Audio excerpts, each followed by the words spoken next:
വലിയൊരു നാമത്തിന് മാത്രം ഉണ്ടാകട്ടെ.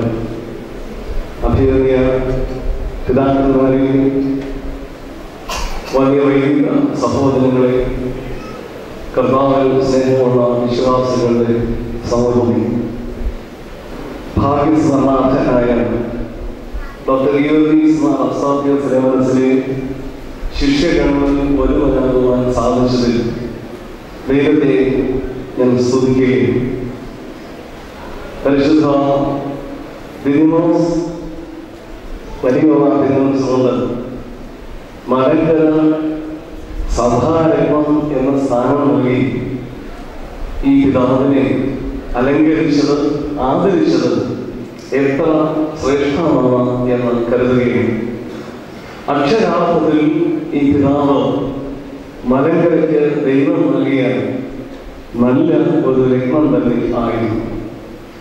സാധാരണ രത്നങ്ങൾക്ക് രണ്ട് സവിശേഷതകൾ എടുത്തു പറയാനായിട്ട് ഉണ്ട്. അതിലൊന്ന് രത്നങ്ങൾ സുതാര്യങ്ങളാണ് എന്നതാണ്.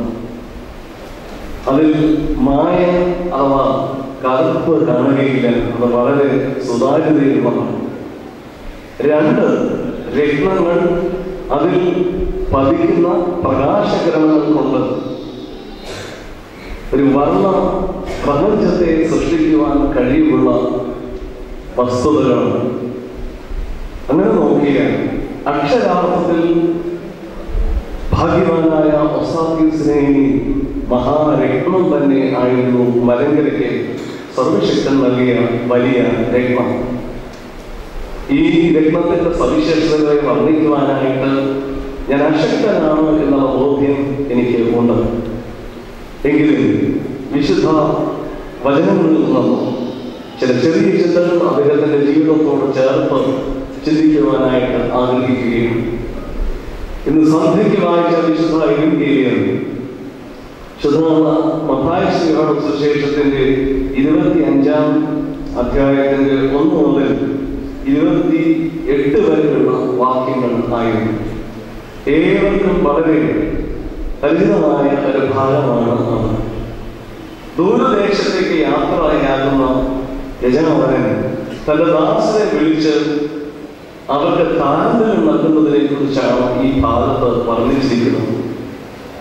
ഓരോരുത്തരുടെ കഴിവനുസരിച്ച് ഈ യജമാനൻ തന്റെ ദാസർക്ക് താരതമ്യം കൊടുക്കുകയാണ്. ആദ്യത്തെയാൾക്ക് 5 താലന്ത് കൊടുത്തു, അടുത്തയാൾക്ക് 2 താലന്ത് കൊടുത്തു, മറ്റവന് 1 താലന്ത് കൊടുത്തു. എന്തുകൊണ്ടാണ് ഇങ്ങനെ വ്യത്യസ്ത അളവുകളിൽ താലന്തുകൾ അദ്ദേഹം നൽകിയത് എന്നതിന്റെ കാരണം ഇവിടെ എഴുതിയിട്ടുണ്ട്.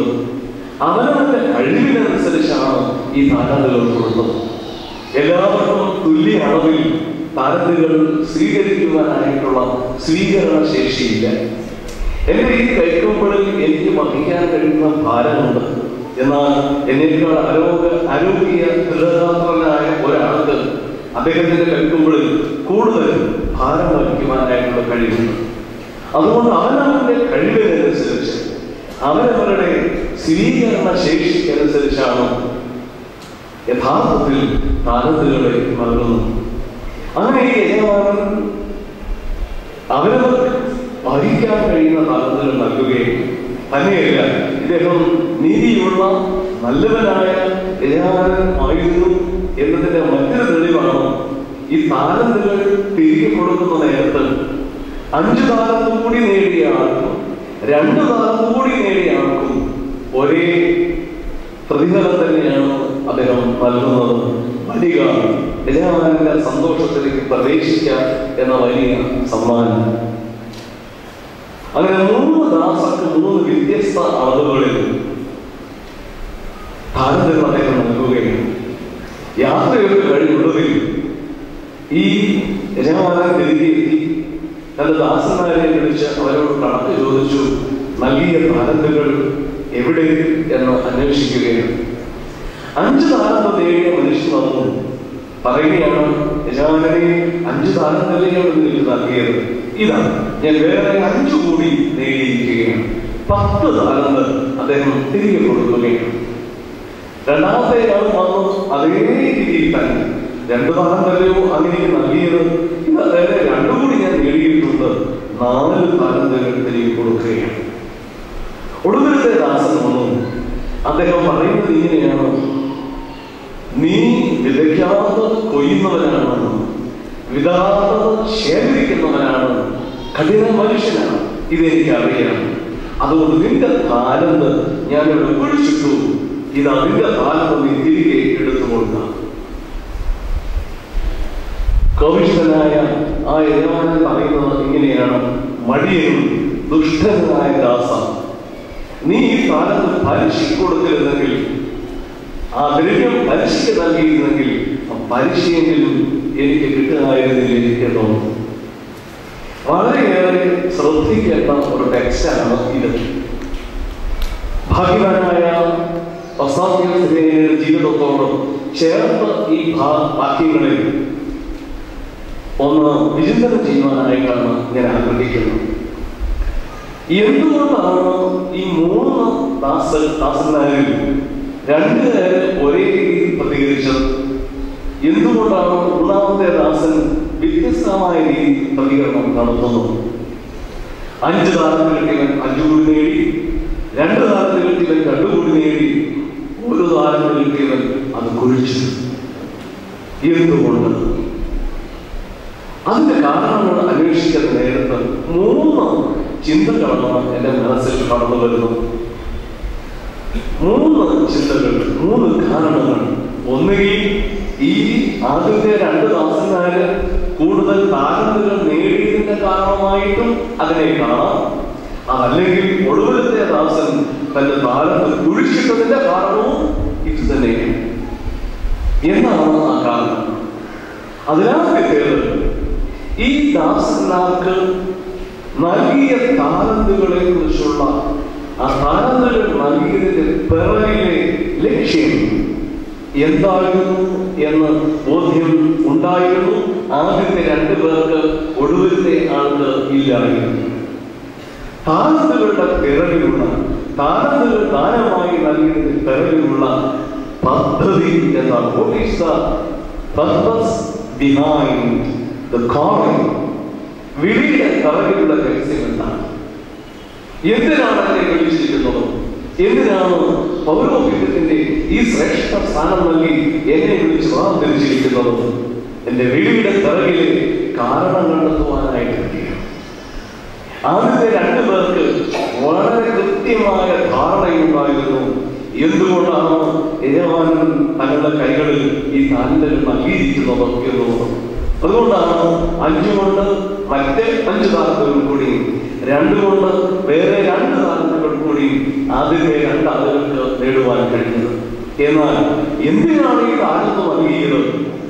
അതിന്റെ പിറകിലെ പദ്ധതി എന്താണ് എന്നുള്ള ധാരണ ഒടുവിലത്തെ ദാസന് ഇല്ലാതിരുന്നതുകൊണ്ട് കിട്ടിയ താലന്ത് അവൻ കുഴിച്ചിരിക്കുകയാണ്. അങ്ങനെയാണെങ്കിൽ താലന്തുകളെ ശരിയായിട്ട് വിനിയോഗം ചെയ്യണമെങ്കിൽ, താലന്തുകൾ കൊണ്ട് യജമാനന് നേട്ടം കൈവരിക്കണമെങ്കിൽ ആദ്യം ഉണ്ടായിരിക്കേണ്ടുന്നത് താലന്തുകൾ നൽകിയതിന്റെ പിറകിലെ പദ്ധതി എന്താണ് എന്നുള്ള തിരിച്ചറിവാണ്. യഥാർത്ഥത്തിൽ ഒസ്താത്യോസിലേക്ക് ഈ തിരിച്ചറിവുണ്ടായിരുന്ന വ്യക്തിയായിരുന്നു. അതുകൊണ്ടാണ് ജോർജ് കുട്ടി എന്ന ഒരു സാധാരണ യൗവനക്കാരനിൽ നിന്ന് 94ാമത്തെ വയസ്സിൽ ഭാഗ്യവാനായ ഒസ്താത്യോസ് എന്ന ആ കാലയളവിൽ, ആ പ്രായത്തിൽ ദൈവസന്നിധിയിലേക്ക് ചെല്ലുന്നത് വരെ അദ്ദേഹത്തിന്റെ ഊർജ പ്രവാഹത്തിന് യാതൊരു കോട്ടവും നൽകിയിരുന്നില്ല. യൗവനക്കാരനായ ജോർജ് കുട്ടിയിൽ കണ്ടിരുന്ന ആ ഊർജം, ആ ഉത്സാഹം, ദൈവവേലയ്ക്ക് വേണ്ടിയുള്ള അടങ്ങാത്ത ആവേശം, ദൈവവചനത്തോടുള്ള അതിയായ ദാഹം, സാക്ഷിയാക്കുവാനായിട്ടുള്ള, അക്ഷരങ്ങളെ സഹായിക്കുവാനായിട്ടുള്ള വലിയ താല്പര്യം, ഉത്സാഹം, ഇതെല്ലാം അതിന്റെയെല്ലാം കാരണം തനിക്ക് നൽകിയിരിക്കുന്ന താലന്തുകളും ആ താലന്തുകൾ നൽകിയിരിക്കുന്ന സ്വർഗത്തിലെ യജമാനന്റെ പദ്ധതി എന്താണ്, ഇഷ്ടം എന്താണ് എന്നുള്ള റൈറ്റ് അണ്ടർസ്റ്റാൻഡിങ്, ശരിയായ ധാരണ അത് അദ്ദേഹത്തിന് ഉണ്ടായിരുന്നു എന്നതുകൊണ്ടാണ്. അതുകൊണ്ട് ഈ കാലയളവിൽ ജോർജ് കുട്ടിയിൽ നിന്ന്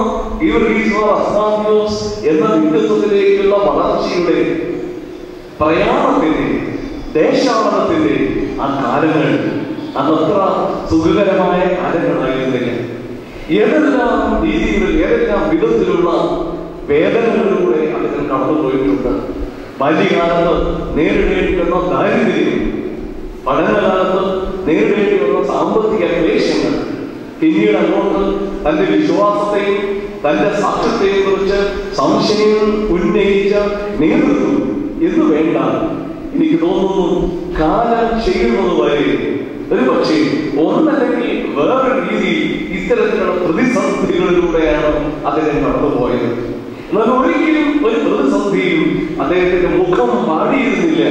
അതിന്റെ കാരണം ആന്തരികത്ത് നട്ട, ആന്തരികത്ത് വളർന്നു വന്ന, ആന്തരികത്ത് തക്ക കാലത്ത് ഫലം കായ്ക്കുവാനായിട്ട് ആന്തരികമായ ഊർജമുള്ളവനായിരുന്നു ഭാഗ്യവാനായ വസ്താത്യസ്ഥിരമി എന്നുള്ളതുകൊണ്ടാണ്.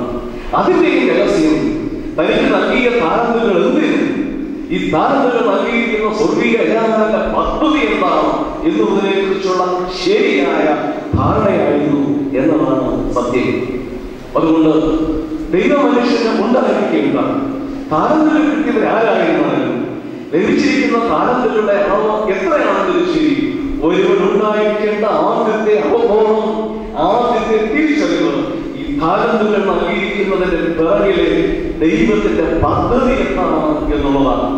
അദ്ദേഹത്തിന്റെ അധരങ്ങളിൽ നിന്ന് തന്നെ വായിക്കുന്നത് തന്നെ കേട്ട ചില സാക്ഷ്യങ്ങളുണ്ട്. അമേരിക്കയിൽ പഠിക്കുവാൻ പോയ കാലം ന്യൂയോർക്കിൽ പഠിക്കുകയാണ്, വളരെ സാമ്പത്തിക ഞെരുക്കങ്ങളിലൂടെ കടന്നു പോവുകയാണ്.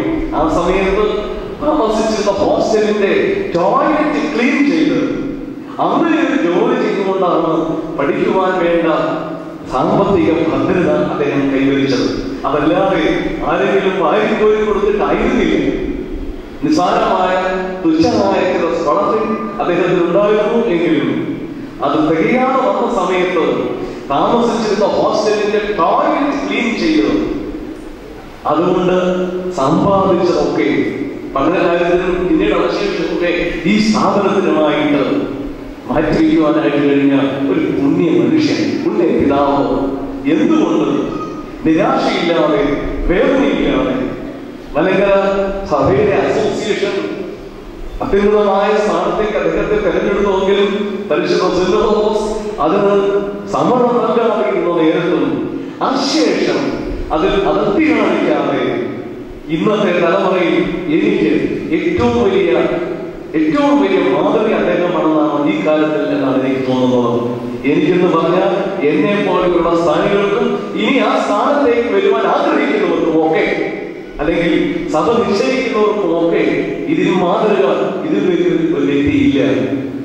യാതൊരു തരത്തിലുള്ള അസ്വസ്ഥതയും പ്രകടമാക്കാതെ വർദ്ധിച്ച ആവേശത്തോടുകൂടി അദ്ദേഹം അതിനെ നേരിടുകയായിരുന്നു. ഒരു പക്ഷേ അതുകൊണ്ടായിരിക്കാം എന്റെ വ്യക്തി ജീവിതത്തിലും ഇതേ രീതിയിൽ ഒരു ഉപദേശം ഒരിക്കലും എനിക്ക് അദ്ദേഹം നൽകുകയുണ്ടായി. പാമ്പാറ അസോസിയേഷനിൽ തെരഞ്ഞെടുപ്പ് പോയി അതിൽ ഏകദേശം 1-2 ദിവസങ്ങൾ കഴിഞ്ഞ ഉടനെ അദ്ദേഹത്തിന്റെ ഒരു കാർഡ് എനിക്ക് കിട്ടി.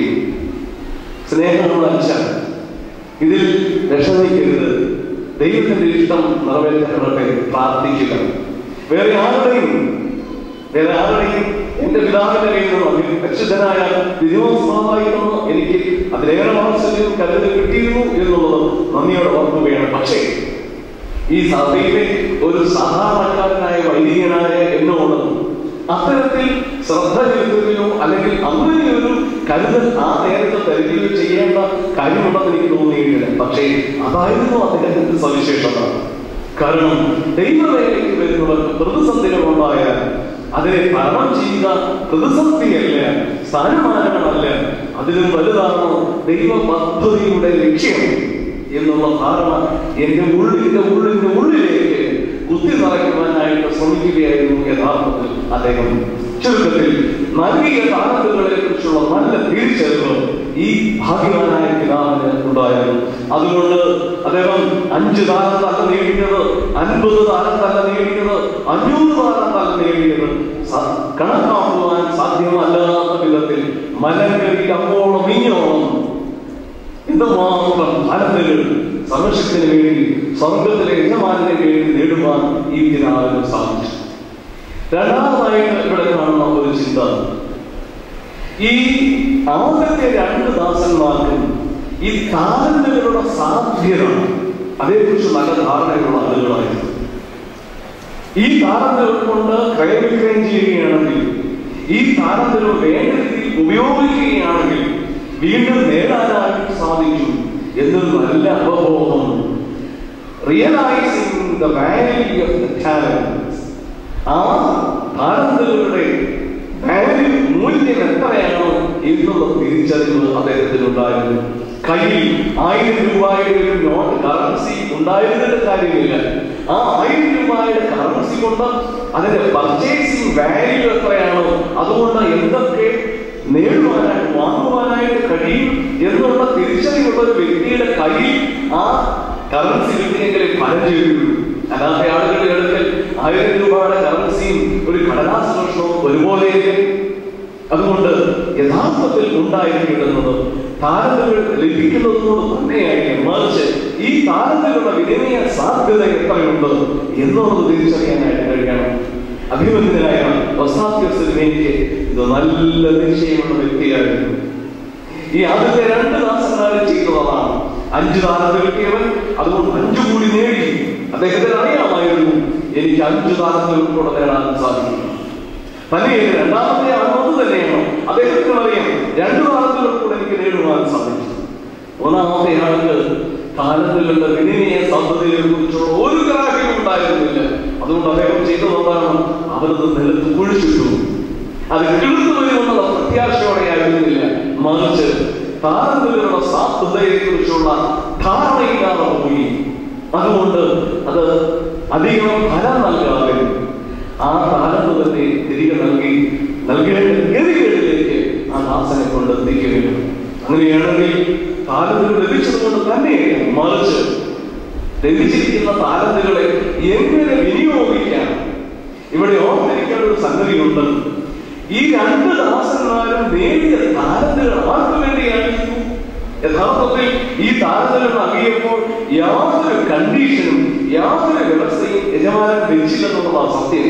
ഞാൻ നിങ്ങൾക്ക് 5 തരുന്നു, നീ എനിക്ക് 10 തിരിച്ചു തരണം, അല്ലെങ്കിൽ നീ എത്ര നേടിയാലും അതിന് 10 നീ എടുത്തോ, 10 എനിക്ക് തരണം എന്നൊന്നും യജമാനൻ പറഞ്ഞില്ല. പക്ഷേ ലഭിച്ച താലന്തുകൾ അതുകൊണ്ട് വിനിയോഗം ചെയ്ത് കിട്ടിയതെല്ലാം യജമാനന് അത് അക്ഷരാർത്ഥത്തിൽ തെളിയിച്ചു കൊടുത്ത പിതാവാണ് ഭാഗ്യവാനായ ഒസ്താത്യോസിനെ. എനിക്ക് തോന്നുന്നു അതിന്റെ ആളുകളിൽ നിന്നോ സഭാവിശ്വാസികളിൽ നിന്നോ ചോദിക്കാതെ വേണ്ടതെല്ലാം ധനമാണെങ്കിൽ അത്, വസ്തുവകകളാണെങ്കിൽ അത്, എന്ത് വേണോ അതെല്ലാം ജനം വാരിക്കോരി അദ്ദേഹത്തിന്റെ കയ്യിൽ കൊടുത്തു. പക്ഷേ അദ്ദേഹത്തിൻ്റെതായിട്ട് ഒന്നും ഉണ്ടായിരുന്നില്ല. അദ്ദേഹത്തിന്റെ സ്വകാര്യ സമ്പാദ്യം ഒന്നും ഉണ്ടായിരുന്നില്ല. ഇനി ഞങ്ങളെ കുറിച്ചൊക്കെയുള്ള വലിയ വിമർശനങ്ങളിൽ ഒന്നും ഈ സ്വകാര്യ സമ്പാദ്യം എന്നുള്ളതാണ്. അതിലേക്ക് ഞാൻ കടക്കുകയാണ്. പക്ഷേ അവിടെ ഈ നൂറ്റാണ്ടിൽ ഈ തലമുറയിൽ നല്ല മാതൃകയായിട്ടുള്ള വ്യക്തി അതാണ് ഒസ്താത്യോസിനെ. കാരണം അദ്ദേഹത്തിന്റെ തിരിച്ചറിവുകളിൽ അതായിരുന്നു, ഈ താലന്ത് എന്റെ കയ്യിൽ തന്നിരിക്കുന്നത് വിനിമയം ചെയ്യുവാനായിട്ടാണ്, ഈ താലന്ത് എന്റെ കരകളിൽ നൽകിയിരിക്കുന്നത് അതുകൊണ്ട് യജമാനന് എന്ത് നേടാൻ സാധിക്കും എന്നുള്ളതിന് വേണ്ടിയാണ്. അതല്ലാതെ അതിൽ കുറച്ച് തനിക്കിരിക്കട്ടെ ബാക്കി സഭയ്ക്കിരിക്കട്ടെ എന്ന വിഭാഗീയത അദ്ദേഹത്തെ ബാധിച്ചിരുന്നില്ല.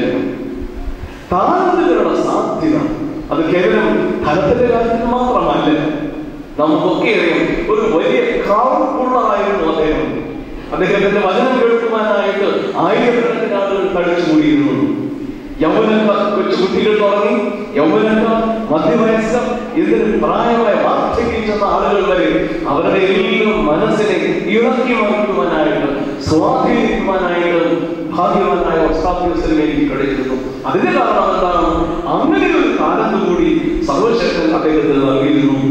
മനുഷ്യരെ നേടുവാനായിട്ട്, വ്യക്തികളെ ആകർഷിക്കുവാനായിട്ട്, തന്നിലേക്കല്ല ദൈവത്തിലേക്ക്, തന്നിലേക്ക് ദൈവത്തിലേക്ക് ആകർഷിക്കുവാനായിട്ടുള്ള ഒരു അസാധാരണമായ വശീകരണ ശക്തി, അതൊരു താരതാണ്. അത് അദ്ദേഹത്തിന് നൽകിയിരുന്നു. അതിനെ വേണ്ടതുപോലെ വിനിയോഗിക്കുവാനായിട്ട് അദ്ദേഹത്തിന് സാധിച്ചു എന്നുള്ളതും വളരെ വലിയ യാഥാർത്ഥ്യമാണ്. അതുകൊണ്ടാണ് എനിക്ക് തോന്നുന്നില്ല മലങ്കര സഭയിൽ വേറെ ഏതെങ്കിലും ഏർപ്പെട്ട സ്ഥാനിക്ക് ഇത്ര വ്യക്തി ബന്ധങ്ങൾ സ്ഥാപിക്കാനായിട്ട് ഞങ്ങൾക്കെല്ലാവർക്കും സാധിക്കുന്നുണ്ട്, കുറെ ആളുകളോടൊക്കെ. നവോസ്താക്യസിലേക്ക് അങ്ങനെയായിരുന്നില്ല. ആയിരങ്ങളല്ല, പതിനായിരങ്ങളല്ല, ലക്ഷങ്ങളായിരിക്കാം ഒരുപക്ഷെ അവരൊക്കെ കണ്ടാൽ അവരെ പേരിൽ വിളിക്കാനായിട്ട്, അവരോട് കുശലം ചോദിക്കുവാനായിട്ട് കഴിയുന്ന രീതിയിൽ തനിക്ക് ലഭിച്ച ആ അസാധാരണ താരതമ്യം വിനിയോഗിക്കുവാനായിട്ട് അദ്ദേഹത്തിന് സാധിച്ചു. അതുകൊണ്ട് തന്നെ ആ താരതമ്യങ്ങളുടെ വിനിയോഗത്തിലൂടെ അനേകരെയാണ് സഭയിലേക്ക് അദ്ദേഹം നേടിയത്. വീണ്ടും എന്റെ വ്യക്തിപരമായ 2 അനുഭവങ്ങൾ പങ്കുവയ്ക്കാൻ ആഗ്രഹിക്കുകയാണ്. വൈദിക വിദ്യാർത്ഥിയായിട്ട് 4ാം വർഷം ഷമാശനായിട്ട് സെമിനാരിയിൽ പഠിക്കുന്ന കാലം അദ്ദേഹത്തിന്റെ ഫെലോഷിപ്പ് ഗ്രൂപ്പിലാണ് ഞാൻ 2 വർഷം, അവസാനത്തെ 2 വർഷവും അംഗമായിരുന്നു. ഫോർത്ത് ഇയർ തീരാറായി ഒരിക്കൽ എന്നെ മുറിയിലേക്ക് വിളിച്ചു. എന്നോട് ചോദിച്ചു, ഷമാശ എപ്പോ തീരുമാനിച്ചിരിക്കുന്നത്, വിവാഹം കഴിക്കുമോ അതോ സന്യാസിയാകാനാണ്? യഥാർത്ഥത്തിൽ എന്നെ സംബന്ധിച്ച് അതുവരെ അങ്ങനെയുള്ള പ്രത്യേക ഉദ്ദേശങ്ങളൊന്നും മനസ്സിൽ ഉണ്ടായിരുന്നില്ലേ. ഇന്നതാകണം എന്നുള്ള ചിന്തയൊന്നുമില്ല, പഠിക്കണം എന്നുള്ളതല്ലാതെ ഉടനെ വിവാഹം കഴിക്കണമോ വേണ്ടായോ ഒന്നും പ്ലാൻ ചെയ്തിട്ടില്ല. ഞാൻ വിവാഹം കഴിക്കുന്നത് എനിക്ക് ഇഷ്ടമാണ്, കഴിക്കാതിരിക്കുന്നത് ഇഷ്ടമാണ്. അദ്ദേഹം നിലപാട് ഇങ്ങനെ നോക്കി, ഇതിലൊന്നേ സാധിക്കൂ, ഒരു കാര്യത്തിൽ കൈയൊന്ന് നീട്ടി. ഞാൻ എന്റെ കൈ നീട്ടി. ആ കൈയിൽ അദ്ദേഹം പിടിച്ചു. ഒരു പ്രാർത്ഥന ചൊല്ലി, ഞാനൊരു പ്രാർത്ഥന ചൊല്ലി തരാം, എന്നും തെറ്റാതെ ചൊല്ലണം. അപ്പൊ ദൈവം വഴി കാണിച്ചു. എന്നിട്ട് ചൊല്ലിക്കൊണ്ടു, കർത്താവെ, ഞാൻ വിവാഹിതനാകണമെന്നുള്ളത് നിന്റെ ഇഷ്ടമാണെങ്കിൽ വിവാഹത്തെ കുറിച്ചുള്ള ചിന്ത എനിക്ക് കൂടുതൽ തരണം. അത് കേട്ടപ്പോഴേക്കും സന്തോഷമായി. ഞാൻ വിവാഹിതനാകണമെന്നുള്ളത് ഏക ഇഷ്ടമാണെങ്കിൽ വിവാഹത്തെ കുറിച്ചുള്ള ചിന്ത കൂടുതൽ തരണേ. പ്രാർത്ഥന കഴിയില്ല, അത് ബാക്കി ഇങ്ങനെ. ഞാൻ വിവാഹിതനാകണ്ട എന്നാണെങ്കിൽ എന്റെ ഉള്ളിലെ ആഗ്രഹത്തെ ഇല്ലാതാക്കണമെന്ന് എനിക്ക് അന്നേരം അത് വലിയ ഗൗരവമായ പ്രാർത്ഥനയായിട്ടൊന്നും തോന്നിയില്ല. എങ്കിലും മുടങ്ങാതെ വൈദിക സെമിനാരിയിൽ ചാപ്പലിൽ സന്ദേശത്തിന്റെ ആഗ്രഹ പ്രാർത്ഥനയ്ക്ക് ശേഷമുള്ള ധ്യാന സമയത്ത് തിരുമേനിക്ക് വേണ്ടി ഞാൻ ഈ പ്രാർത്ഥന അദ്ദേഹത്തെ കുറിച്ച് വാക്കായതുകൊണ്ട് തെറ്റാതെ ചൊല്ലിയിരുന്നു എന്ന സത്യം. ഏതായിരുന്നാലും പഠനം കഴിഞ്ഞ് ഇറങ്ങി 7-8 മാസങ്ങൾ കഴിഞ്ഞപ്പോൾ അവിചാരിതമായിട്ട് എന്റെ തിരുമേനി, പരിശുദ്ധനായ വലിയ തിരുമേനി എന്നെ വിളിച്ച് പെട്ടെന്ന് ഡേറ്റ് നിശ്ചയിക്കുകയായിരുന്നു. വിവാഹം കഴിക്കുമോ എന്നോട് ചോദിച്ചില്ല. ഞാൻ ഇന്നും വിശ്വസിക്കുന്നു. അതിന് കാരണം ഈ പുണ്യപിതാവ് എനിക്ക് പറഞ്ഞു തന്ന ആ മന്ത്രം ഒരു സാധാരണ പ്രാർത്ഥന അല്ലെങ്കിൽ സാധാരണ രീതിയിലുള്ള പ്രാർത്ഥനയെന്നോരും പറയാൻ സാധിക്കില്ല. പക്ഷേ അതിന്റെ ശക്തി യഥാർത്ഥത്തിൽ അത് തനിക്ക് ലഭിച്ച താരതമ്യങ്ങൾ കൊണ്ട് മനുഷ്യരെ നേടുവാനായിട്ട് സഹായിച്ച വലിയ ഒരു സംഗതിയാണ്. ഇത് എന്റെ ഒരു സാക്ഷ്യമാണെങ്കിൽ നിങ്ങൾക്കെല്ലാവർക്കും അദ്ദേഹത്തെ അടുത്തറിയാവുന്ന ഓരോരുത്തരും ഇതുപോലെ സാക്ഷ്യങ്ങൾ നൽകുവാനായിട്ട് ധാരാളമാണ് എന്നെനിക്കറിയാം. ചുരുക്കത്തിൽ താരതമ്യങ്ങളുടെ സാധ്യത, അതിന്റെ മൂല്യം എത്രയുണ്ടെന്നുള്ള നല്ല തിരിച്ചറിവ് അഭിമന്യനായ കർത്താവിന് എനിക്ക് ഉണ്ടായിരുന്നു. അതുകൊണ്ട് ആ താരതമ്യങ്ങളിൽ തനിക്ക് വേണ്ടിയല്ല, തന്റെ യജമാനന് വേണ്ടി നേടുവാൻ 1000 മടങ്ങ് ഇരട്ടിയായിട്ട് നേടുവാൻ അദ്ദേഹത്തെ സഹായിച്ചു. ചുരുക്കത്തിൽ താലന്തുകൾ കിട്ടുന്നതുകൊണ്ട് മാത്രമായില്ല, ആ താലന്തുകൾ അതിന്റെ സാധ്യത, അതിന്റെ പൊട്ടൻഷ്യാലിറ്റി നൽകിയിരിക്കുന്ന താലന്തുകൾ ഏതെല്ലാം രീതിയിൽ വിനയം ചെയ്യുവാനായിട്ട് സാധിക്കും എന്നുള്ള തിരിച്ചറിവ് ഒരു വ്യക്തിക്ക് ഉണ്ടായിരിക്കേണ്ടതാണ്. ദൈവവീടുകൾ അല്ലെങ്കിൽ ദൈവ പദ്ധതിയുടെ ലക്ഷ്യം തിരിച്ചറിയുന്നത് പോലെ തന്നെ ഉണ്ടായിരിക്കേണ്ടുന്ന തിരിച്ചറിവാണ് ഈ താലന്തുകളുടെ സാധ്യതയെ കുറിച്ചുള്ള ബോധം എന്നുള്ളത്. അത് ഇവിടെ ഭാഗത്ത് ആദ്യത്തെ 2 ദാസന്മാർ ഉണ്ടായിരുന്നതാണ്. അതുകൊണ്ടാണ് 5 താലന്ത് കിട്ടിയവൻ 5 കൂടെ നേടിയത്, 2 താലന്ത് കിട്ടിയവൻ വേറെ 2 താലന്തുകളോടെ നേടിയത്. എന്നാൽ ഒടുവിലത്തെ ദാസനെ സംബന്ധിച്ചിടത്തോളം ഈ താലന്തിന്റെ ഉപയോഗം എന്താണെന്നതിനെ അറിഞ്ഞുകൂടാ. അതുകൊണ്ട് ആ മനുഷ്യൻ അത് കുഴിച്ചിടുകയാണ്. വീണ്ടും 3ാമായിട്ട് മറ്റൊരു കാരണം കൂടെ ഞാൻ കാണുന്നുണ്ട്. ഈ ആദ്യത്തെ 2 ദാസന്മാർക്ക് യജമാനെ കുറിച്ചുള്ള കറക്റ്റ് അണ്ടർസ്റ്റാൻഡിങ്, യജമാനെ കുറിച്ചുള്ള ശരിയായ ധാരണയുടെ ആളുകളാണ്. ഒടുവിലത്തേവന് അങ്ങനെയല്ല. ഒടുവിലത്തെ ആൾ പറഞ്ഞതെന്താ? യജമാനനെ, നീ ഒരു കഠിന മനുഷ്യനാണ്. എങ്ങനെയുള്ള കഠിന മനുഷ്യനാണ്? നീ വിതയ്ക്കാത്തത് കൊയ്യുന്നവനാണ്. നടക്കുന്ന കാര്യമല്ലോ. നീ വിതയ്ക്കാത്തത് കൊയ്യുന്നവനാണ്, വിതറാത്തത് ശേഖരിക്കുന്നവനാണ്. അങ്ങനെയുള്ളൊരു കഠിന മനുഷ്യൻ. അങ്ങനെയുള്ളവർ ആരാ ലോകത്ത്? ഇത്രയും കഠിനരായ മനുഷ്യരാണ്. വിതയ്ക്കാതെ കൊയ്യുവാൻ സാധ്യമല്ല, വിതറാതെ ശേഖരിക്കാൻ സാധ്യമല്ല. പക്ഷേ ഈ മൂന്നാമത്തെ ദാസൻ തന്റെ യജമാനനെ ധരിച്ചു വെച്ചിരുന്നത് അങ്ങനെയാണോ? ഇവൻ വിതയ്ക്കാതെ കൊയ്യുന്നവനും വിതറാതെ ശേഖരിക്കുന്ന കഠിന മനുഷ്യനാണ്. അതുകൊണ്ട് എന്തിനാണ് ഈ വേണ്ടാത്ത പണിക്ക് പോകുന്നത്? അവന്റെ താരം കുഴിച്ചിട്ടേക്കാം. Wrong understanding about the master, യജമാനനെ കുറിച്ചുള്ള തെറ്റായ ധാരണ. അതാണ് ഈ മൂന്നാമത്തെ ദാസനെ ഈ വലിയ ദോഷത്തിലേക്ക്, അതായത് പുറത്തെ അന്ധകാരത്തിലേക്ക് തള്ളിവിടുന്നതിന് യഥാർത്ഥത്തിൽ കാരണമായത്. എന്നാൽ ആദ്യത്തെ രണ്ട് ആളുകൾക്ക് അങ്ങനെയായിരുന്നു. ആ രണ്ട് ദാസന്മാർക്ക് അവരുടെ യജമാനെ കുറിച്ച് വലിയ സ്നേഹമാണ്, ആദരവാണ്. അതുകൊണ്ട് അവർക്ക് കിട്ടിയ കാലത്തിന് വേണ്ടതുപോലെ വിനിയോഗിക്കാനായിട്ട് അവർക്ക് സാധിച്ചു. ആയതിനാൽ യജമാനെ കുറിച്ചുള്ള ശരിയായ ബോധം അത് ഉണ്ടാകേണ്ടത് അത്യാവശ്യം തന്നെയാണ്. അഭ്യുന്നതനായ ഉസ്താദിക്ക് തന്റെ യജമാനെ കുറിച്ചുള്ള ശരിയായ ധാരണ ഉള്ള വ്യക്തിയായിരുന്നു. അത് അദ്ദേഹത്തിന്റെ ഏറ്റവും പ്രശസ്തമായ രണ്ട് ഗാനങ്ങളിലൂടെ, ക്രിസ്തീയ ഗീതങ്ങളിലൂടെ വേഗം മനസ്സിലാക്കാൻ സാധിക്കുന്നത്. ഒന്ന്, യേശുവേ നിന്റെ രൂപം എന്റെ കണ്ണുകൾക്ക് എത്ര സൗന്ദര്യം, എത്ര അർത്ഥവത്തായ ഒരു ഗീതമാണ്. യേശുവേ നിന്റെ രൂപം എന്റെ കണ്ണുകൾക്ക് എത്ര സൗന്ദര്യം. യേശു ക്രിസ്തുവിന്റെ സൗന്ദര്യത്തിൽ, അവന്റെ മനോഹാരിതയിൽ ആകർഷകനായി വേറെ രീതിയിൽ പറയുകയാണെങ്കിൽ യേശുവിനെ പ്രണയിച്ചവനാണ് ഈ വർഗീസ് മാറസാദ്യോസിനെ. ക്രിസ്തുവേശുവിനെ പ്രണയിച്ചവരും എത്രാപോലിതാണ്. അതാണ് ഭാഗ്യവാനായ മാറസാദ്യോസിനെ. അതുകൊണ്ടാണ് എന്റെ കണ്ണുകൾക്ക് നിന്റെ രൂപം വല്ലാത്ത സൗന്ദര്യമാണ്.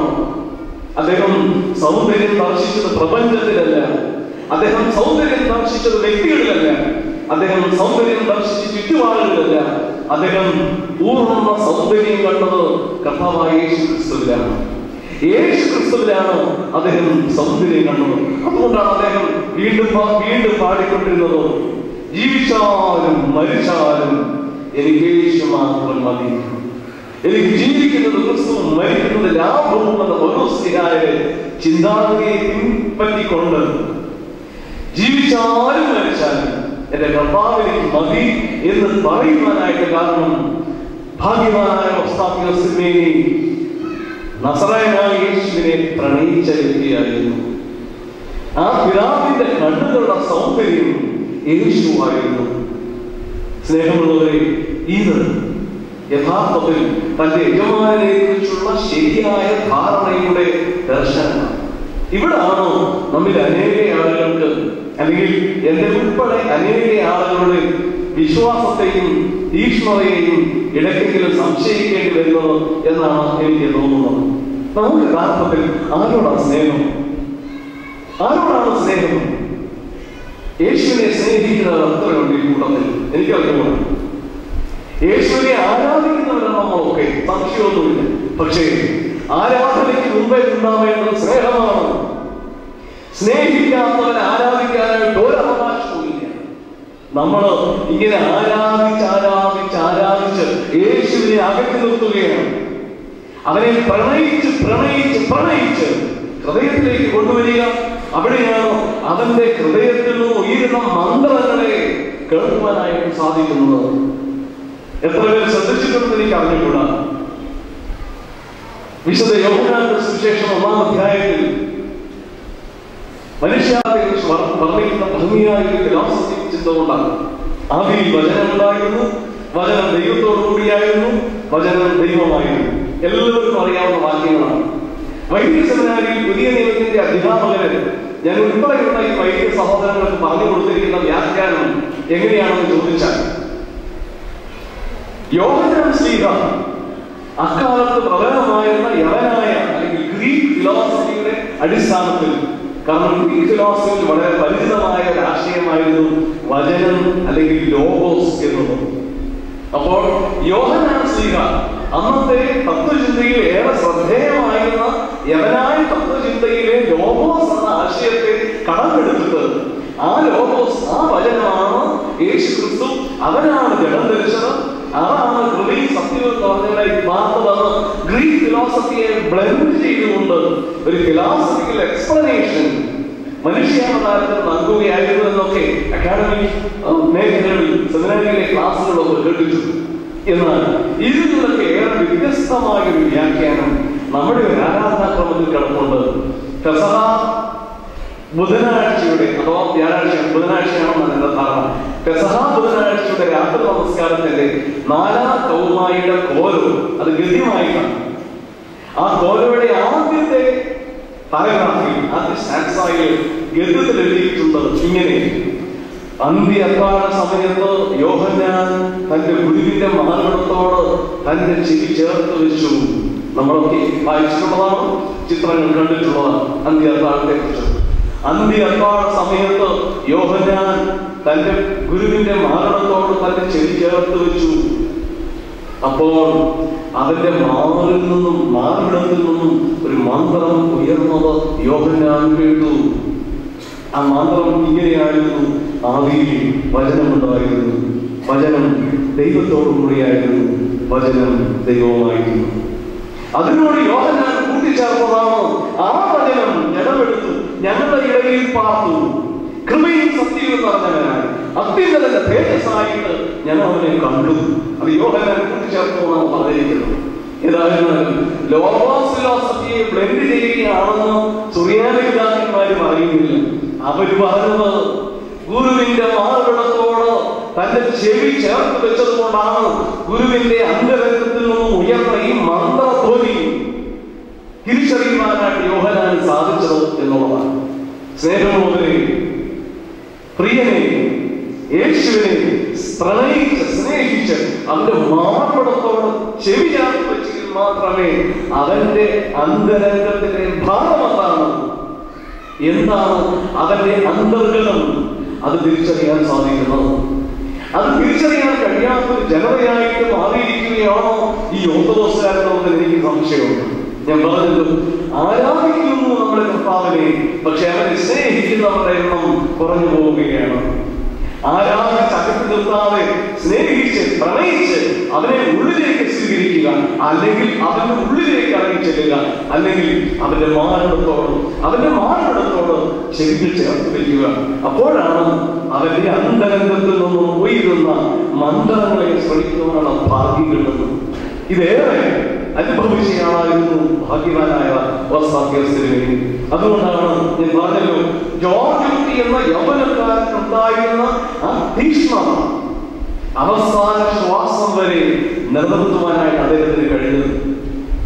ഒരുപാട് ആളുകൾക്കൊന്നും അത് കഴിയില്ല. സാധാരണ ആരംഭശൂരത്തോടെ ആളുകളാണ് മലയാളികളിൽ കണ്ടിട്ടും പറയാറുണ്ടല്ലോ. നമുക്കൊക്കെയുള്ള പ്രത്യേകതയാണ് എല്ലാ കാര്യങ്ങളും ആരംഭത്തിൽ വളരെ തീക്ഷ്ണതയുള്ളവരാണ്. പക്ഷേ അവസാനം വരെ അത് പിടിച്ചു നിർത്തുക, അത് സാധാരണ അത്ര വേഗം സാധിക്കുന്നതല്ല. വേണ്ടി അങ്ങനെയായിരുന്നു. അദ്ദേഹത്തെ ബാല്യകാലം ഞാൻ കണ്ട അന്നു മുതൽ അദ്ദേഹത്തിന്റെ അവസാന കാലം ചെയ്യുന്ന ഏതാനും ദിവസങ്ങൾക്ക് മുമ്പ് കണ്ട, ഇവിടെ വെച്ച് തന്നെ കണ്ട നിമിഷം വരെ അദ്ദേഹത്തിന്റെ തീക്ഷ്ണത, അദ്ദേഹത്തിന്റെ തീവ്രത, വിശ്വാസത്തിൽ, ഭക്തി, യേശുവിനോടുള്ള സ്നേഹത്തിൽ, സുവിശേഷത്തിനെ കുറിച്ചുള്ള ഭാവത്തിൽ, അക്ഷരങ്ങളെയും ഭാവങ്ങളെയും സഹായിക്കുന്നതിൽ ഒക്കെ ഒരുപോലെ അദ്ദേഹം തീക്ഷ്ണതയുള്ളവനായിരുന്നു.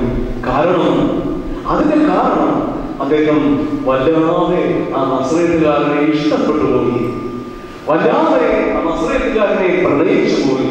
ആ പ്രണയം സകലത്തെയും അകറ്റി നിർത്തുന്നതിനെ ഇടയാക്കി. യേശുവേ നീ മാത്രം മതി എന്നുള്ള വലിയ സാക്ഷ്യം പറയുവാനായിട്ട് അദ്ദേഹത്തിന് സാധിച്ചു. റാവിയ എന്ന ഒരു സൂഫി സ്ത്രീയുടെ പ്രാർത്ഥന കൂടി പറഞ്ഞ് നിർത്തുകയാണ്. ഈ സൂഫി സ്ത്രീ ഒരു പ്രാർത്ഥനയിൽ ഇങ്ങനെയാണ് എഴുതിയിരിക്കുന്നത്: ദൈവത്തെ അഡ്രസ് ചെയ്തത്, പ്രഭു നിന്നെ ഞാൻ ആരാധിക്കുന്നത് സ്വർഗം കിട്ടാം എന്ന മോഹത്തോടാണെങ്കിൽ നീ എന്നെ നരകത്തിൽ തള്ളിയിടണം. സ്വർഗം കിട്ടുമെന്ന ആഗ്രഹത്തോടാണ് ഞാൻ നിന്നെ ആരാധിക്കുന്നതെങ്കിൽ നീ എന്നെ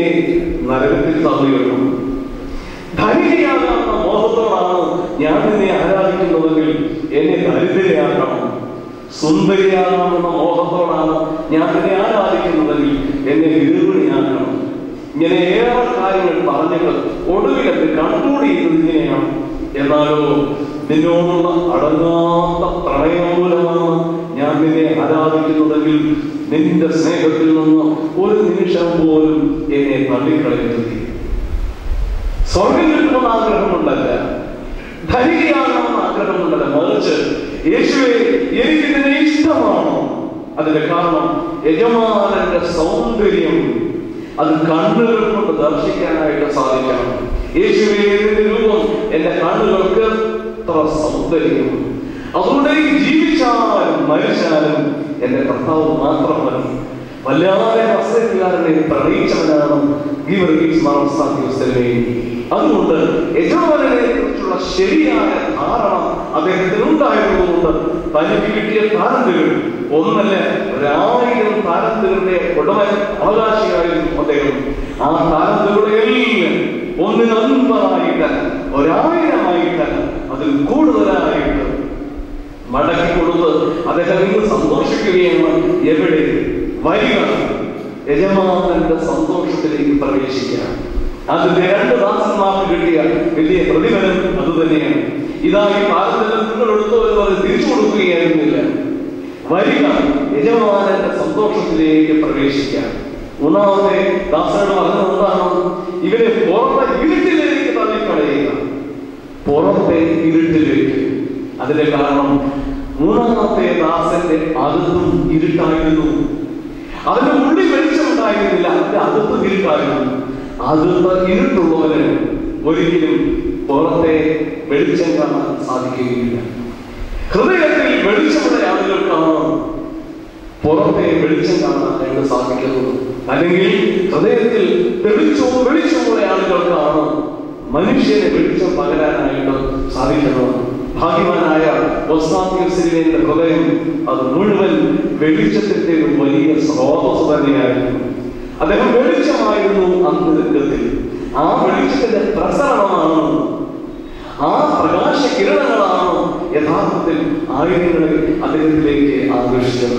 ഭാഗ്യവാനായ ആ പിതാവ് തന്റെ യജമാനന്റെ സന്തോഷത്തിൽ ആനന്ദിക്കുകയാണ്. വരിക, യജമാനന്റെ സന്തോഷത്തിലേക്ക് പ്രവേശിക്കുക എന്ന മധുര സ്വരം കേൾക്കുവാനായിട്ട് അദ്ദേഹത്തിന് സാധിച്ചു. ഞാൻ എന്റെ വാക്കുകളെ ചുരുക്കത്തെ തനിക്ക് ലഭിച്ച സ്ഥാനത്തുകളിൽ ഏക രീതിയിൽ വിനിമയം ചെയ്യാനായിട്ട് യജമാനു വേണ്ടി 10 മടങ്ങ് നേടിയെടുക്കുവാനായിട്ട് അദ്ദേഹത്തിന് സാധിച്ചുവെങ്കിൽ 3 കാരണങ്ങൾ. 1, താലന്തുകൾ എന്തിനു നൽകിയിരിക്കുന്നു, അതിന്റെ പിറകിലെ പദ്ധതി എന്താണ് എന്നുള്ള നല്ല ധാരണ അദ്ദേഹത്തിനുണ്ടായിരുന്നു. 2, താലന്തുകളുടെ വിനിമയ സാധ്യത, അതേക്കുറിച്ച് നല്ല ധാരണ അദ്ദേഹത്തിനുണ്ടായിരുന്നു. 3, തന്റെ യജമാനനെ കുറിച്ച് തന്നെയുള്ള, തന്റെ യജമാനൻ എങ്ങനെയുള്ളവനാണ്, യജമാനനെ കുറിച്ചുള്ള ശരിയായ ധാരണ അദ്ദേഹത്തിനുണ്ടായിരുന്നു. ആ ധാരണ ഒന്ന് മാത്രം: യേശുവേ നീ എനിക്ക് പ്രിയനാണ്. യേശുവേ നീ എന്റെ കണ്ണുകളുടെ സൗന്ദര്യമാണ്. You are the beauty of my soul.